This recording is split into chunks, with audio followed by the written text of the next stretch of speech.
नमस्कार, मैं हूं प्रियंका और आप सभी दर्शकों का एक बार फिर से बहुत बहुत स्वागत है हमारे बेहद खास कार्यक्रम अंक प्रभा में। दोस्तों, अंकों का हमारे जीवन में बहुत प्रभाव पड़ता है, चाहे वो हमारा दैनिक जीवन हो, कामकाज हो या फिर पारिवारिक संबंध। अंक हमारे जीवन में हर जगह हमारे साथ होते हैं और इनका हमारे जीवन में व्यापक प्रभाव भी पड़ता है।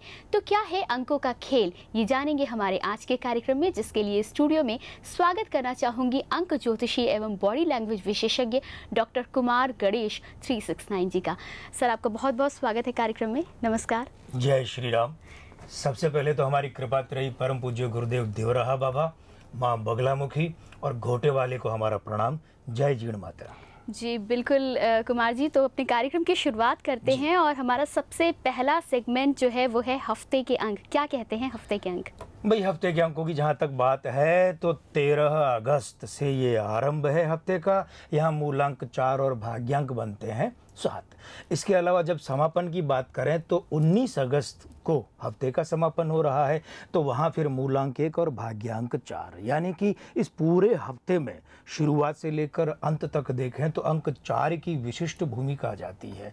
दूसरी बात कि अभी जो चलित का समय चल रहा है वो भी अंक 1 और 4 का है।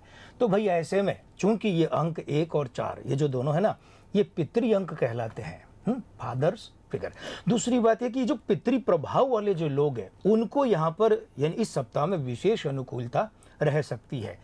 ये भी हो सकता है कि उन्हें पदोन्नति भी मिल जाए। ध्यान रखिएगा, कौन? पितृ प्रभाव वाले, है ना। दूसरी बात है कि पितृ दोष वाले जो हैं उन्हें झटके लग सकते हैं, क्योंकि पितृदोष नकारात्मक ऊर्जा का द्योतक परिचायक होता है। इन लोगों के हाथ आया अवसर इनसे छिन सकता है, या फिर ये भी हो सकता है कि कोई बन रहा काम लटक जाए और लटक लटक कर भी इनको बहुत परेशान करे, इनका खून चूसने लगे। एक बात और कि जो पितृदोष वाले हैं उन लोगों को बहुत निकट से किसी विश्वासघात का सामना भी करना पड़ सकता है। इसलिए पितृदोष वालों को इस सप्ताह विशेष सतर्कता और सावधानी बरतने की आवश्यकता है।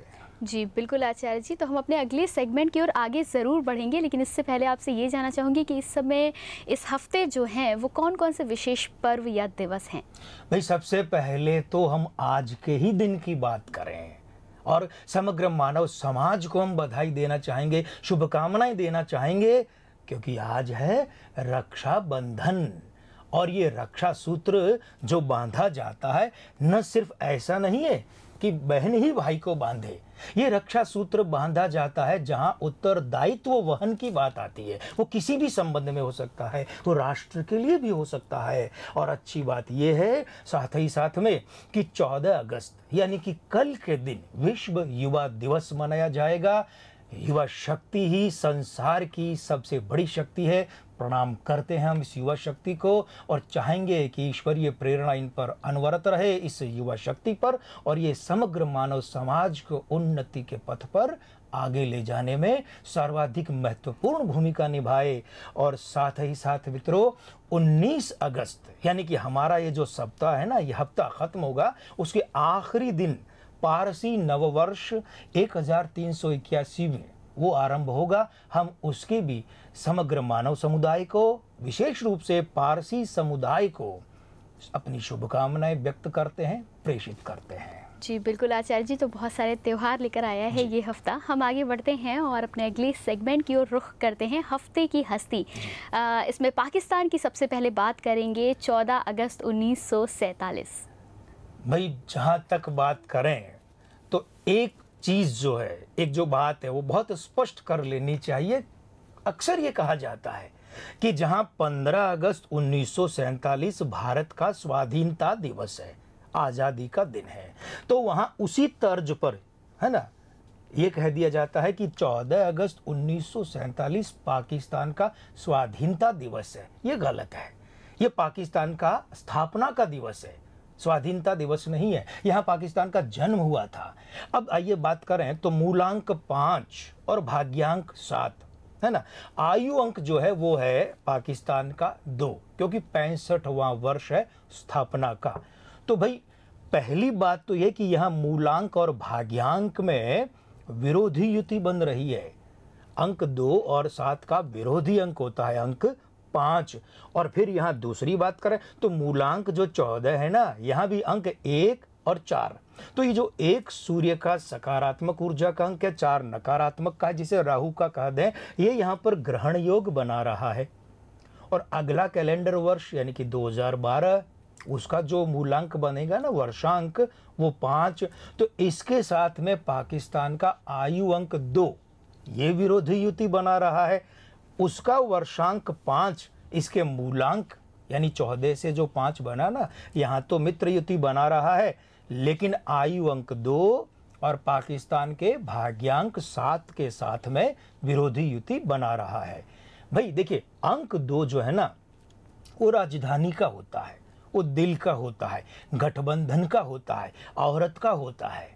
तो इन सब विश्लेषणों के उपरांत नतीजे क्या बोल रहे हैं कि पाकिस्तान में बड़ी आतंककारी घटनाएं होंगी इस 14 अगस्त यानी कि 2011 से लेकर 13 अगस्त 2012 के बीच में।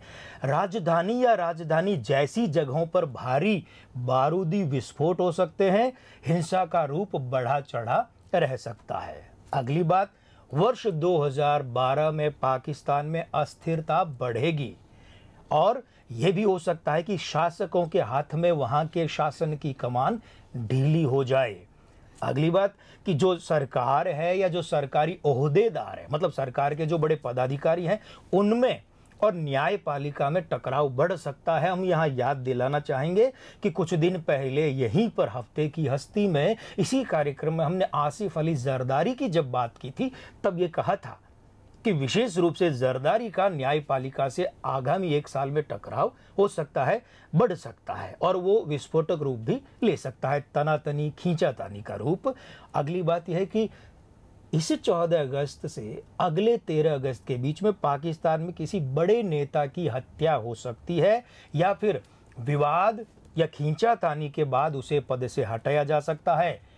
और विशेष बात चलते चलते यहाँ अंतिम रूप में ये कि भाई पाकिस्तान में किसी महिला मंत्री या फिर महिला मामलों के मंत्री का पराभव यानी पतन हो सकता है, उसकी हत्या हो सकती है या उसे मंत्रिमंडल से बाहर का रास्ता दिखाया जा सकता है।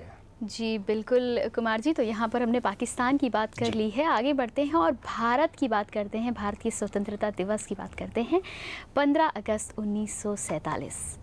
भाई रोम रोम प्रफुल्लित हो जाता है जब हम अपने मादरे वतन की बात करते हैं। और यहाँ पर हम खास तौर पर, इससे पहले कि ज्योतिषीय पहलुओं को आगे रखें, अमर शहीद राम प्रसाद बिस्मिल की कुछ पंक्तियां, कुछ शेर उनके जरूर आपके साथ बांटना चाहेंगे दोस्तों। कि कभी तो कामयाबी पर मेरा हिंदुस्तान होगा, कभी तो कामयाबी पर मेरा हिंदुस्तान होगा, रिहा सयाद के हाथों अपना हाशिया होगा। और जुदा मत हो मेरे पहलू से ए दर्दे वतन हरगिज, जुदा मत हो मेरे पहलू से ए दर्दे वतन हरगिज, न जाने बाद मुर्दन मैं कहाँ और तू कहाँ होगा। और शहीदों की चिताओं पर जुड़ेंगे हर बरस मेले, वतन पर मिटने वालों का यही बाकी निशा होगा। और कभी वो दिन भी आएगा जब अपना राज देखेंगे। दोस्तों, बिस्मिल ने ये तब कहा था और देखिए बलिदान का कमाल कि कभी वो दिन भी आएगा जब अपना राज देखेंगे, कि जब बिस्मिल अपनी ज़मीं और अपना आसमां होगा।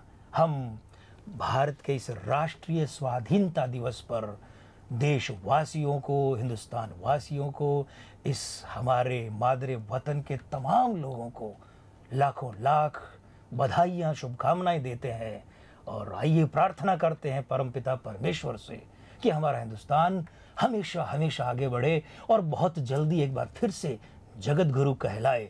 मित्रों, हम जब बात करें ज्योतिषीय दृष्टिकोण से, इस पहलू से, तो ये तय करना बहुत मुश्किल हो जाता है कि भाई भारत की, हमारे इस प्यारे भारतवर्ष की, हिंदुस्तान की कौन सी तिथि, कौन सी तारीख काम में लें।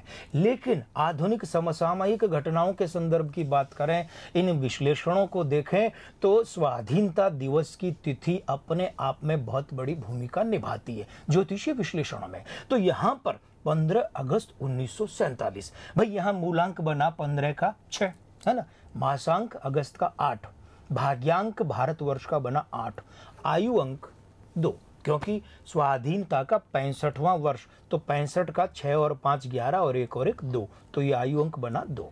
चलिए अब बात करते हैं विश्लेषण के रूप की। तो भाई जो चलित वर्षांक 4 यानी 2011 जो अभी है, ये भाग्यांक 8 के साथ में विखंडन युति बना रहा है, टकराहट भरी युति बना रहा है। अंक 2 जनता का भी होता है, इसलिए 31 दिसंबर 2011 तक जनता को ज्यादा चोट पहुंचेगी। जनता में जो असंतोष है वो तीव्र होगा। और याद कीजिए मित्रों, इसी कार्यक्रम का जो विशेष रूप था ना, जो 15 जून को 15 और 16 जून को जो चंद्र ग्रहण हुआ, तो जो विशेष रूप था उसमें हमने इस बात का जिक्र भी किया था। और यहाँ फिर इस 15 अगस्त के आगे वही बात की पुष्टि हो रही है। दूसरी बात भाई, अभी थोड़ी देर पहले पाकिस्तान के संदर्भ में हमने चर्चा की कि अंक 2 दिल का, राजधानी का, स्त्री का भी होता है। इन सब का मेल करें, मतलब स्त्री, दिल और राजधानी, तो राजनीतिगत, अधिकारगत या सरकार के संदर्भ में इन सब का मेल करें तो इस दायरे में शीला दीक्षित आती है। इसलिए दिल्ली की मुख्यमंत्री शीला दीक्षित की मुश्किलें बढ़ती जाएंगी, जो कि वर्षांक 5 यानी 2012 में और ज्यादा हो जाएंगी। और ये जो स्थितियां हैं जो 15 अगस्त से बढ़ेंगी शीला दीक्षित के लिए विपरीतता के रूप में, ये स्थितियां उनके पद की भी बलि ले लें तो अचंभा नहीं होना चाहिए। मित्रों, हम फिर याद दिलाना चाहेंगे आपको कि वही चंद्र ग्रहण जो 15-16 जून को हुआ था, उसके संदर्भ में हमने तब भी कहा था कि देश के दिल यानी दिल्ली की मुखिया शीला दीक्षित की मुसीबतें बढ़ेंगी। अभी उस 15 जून के बाद के घटनाक्रम में आप देख रहे हैं वैसा ही हो रहा है। और ये जो हमने कह रखा है, ये 15 अगस्त के बाद में इसकी तीव्रता बढ़ती जाएगी। अंक 6, 8 और 4 की युति जो है ना, ये आर्थिक पितृदोष बताती है, इसलिए महंगाई बढ़ेगी। 15 अगस्त 2011 के बाद महंगाई का ग्राफ जो है ना, अगर आगे बढ़े, ऊंचा चढ़े तो अचंभा नहीं होना चाहिए। अंक 6 और 8 की युति है, ये सबसे पहला काम तो ये करती है, शुक्र भ्रष्ट कर देती है। और इस कारण ये जो भ्रष्ट शुक्र है ना, यही आर्थिक भ्रष्टाचार का जो मूल है। और ये आर्थिक भ्रष्टाचार जो है, इसका तो यानी अंक 6 और 8 का तो चोली दामन का साथ रहेगा। तो चूंकि अंक 6 और 8 में पारस्परिक मित्रता भी है, ये और कमाल की बात है, इसलिए तमाम आर्थिक भ्रष्टाचार के बाद भी भारत की समग्र राष्ट्रीय प्रगति जो है ना, उसका रथ बराबर आगे बढ़ता रहेगा। और इन्हीं अंकों का विश्लेषण करके उसका निष्कर्ष निकालें, निचोड़ निकालें, तो भाई बड़े दुख के साथ ये कहना पड़ रहा है कि अन्ना हजारे की जो वर्तमान मुहिम है ना, ये अपने मूल रूप में कामयाब नहीं हो पाएगी। मूल रूप में संशोधन करके इधर उधर की पतली गलियां निकाल लें, वो बात दूसरी है। और अंक 6 और 8 की इसी भ्रष्ट युति के कारण से जिन राजनेताओं का शुक्र भ्रष्ट है, अपना खुद का व्यक्तिगत, तो वे राजनेता अगले 14 अगस्त तक चुनाव होने की सूरत में या तो अपनी कुर्सी बचा ले सकते हैं और या फिर वो फिर से अपनी कुर्सी पा ले सकते हैं। इन आंकड़ों के, इन संदर्भों के दायरे में जो सबसे पहले वर्तमान मुख्यमंत्री का नाम आता है, वो है उत्तर प्रदेश की मुख्यमंत्री मायावती। वर्ष 2011 और 12 में भी भारत के आसमान पर आर्थिक घोटाले छाए रहेंगे, इनके साए। अब देखिए, अंक 8 दक्षिण दिशा का भी है, भारत का आयु अंक 2 परिवार और स्त्री का भी है, इसलिए इनका समन्वय करें, इनकी युति, तो उसका निचोड़ क्या मिलता है कि दक्षिण भारत में परिवारवाद की राजनीति करने वालों में आपसी कलह, खींचातानी बढ़ सकती है। किसी स्त्री राजनेता की मुसीबत भी बढ़ सकती है। मूलांक 6 और आयु अंक 1 वाली जयललिता दक्षिण भारत में तगड़ी उछाड़ पछाड़ कर सकती है। और हमने इस बात का संदर्भ फिर कहना चाहेंगे कि जो चंद्र ग्रहण हुआ था 15-16 जून को, उसके विशेष कार्यक्रम में भी ये बात कही थी, ये भविष्यवाणी की थी।